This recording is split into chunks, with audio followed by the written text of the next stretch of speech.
Hi everyone, I'm Nes ug karon naanata sa Davao pero atong mga video napa sa Manay.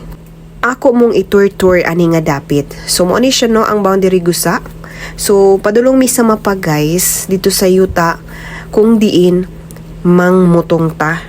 Last upload na ko, di ba guys, namutong ta sa dili atong kalubinan. So, mao niyang among gipang agian. So, nag-una-una na diya si Tobias, no? Mao na siya ang among bodyguard, nga ginganlan og si Tobias. Kung naami diri guys, mao na ang mag-uban-uban sa mga padulong sa mapag. Sa una guys, pwede pa na siya motoron. Kay lapad-lapad pa ang kalsada o wala pa gipang agian og mga Carabao.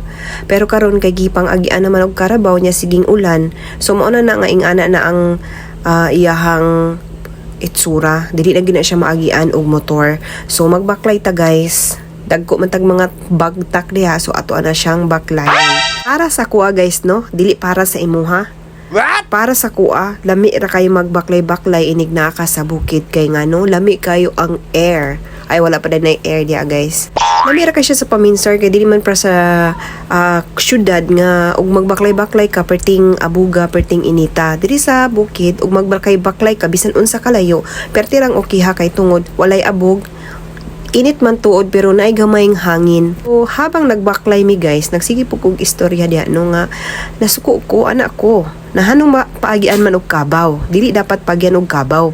Kay dili na kasulod ang mga motor. Chares. Bitaw joke lang. Nga dapat ang kabaw isakay na lang pog motor. Ana ba guys? No? Tama ba ko guys? Or unsa ba ni?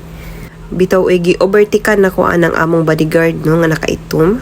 So kana siya guys, maguban-uban jud na siya sa mga. So nakita ninyo na guys, mao nang isprehan sa akong bana unya taod-taod. Yuta na sa among silingan iyang isprehan kay pag agi niya diha gisagbutan man siya para daw walay sagbot. So iyan ang isprehan.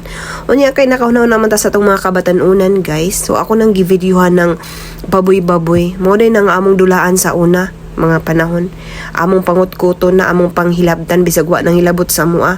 Unya kay Disney princess man ta. So to ang bana nato nangabog tubig, narata sa payag nagpabilin.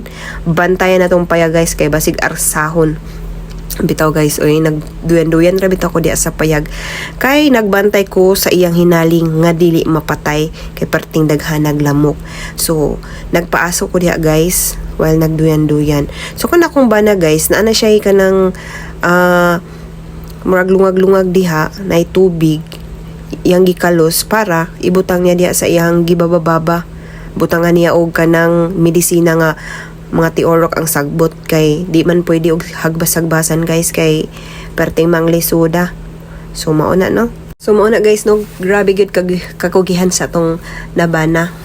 Perting kakugihan jud kay magunsa na lang ko kung dili kugihan akong bana. Yang asawa diri nagduyan-duyan na ra, nagpayahay og nagpa-cute-cute dira.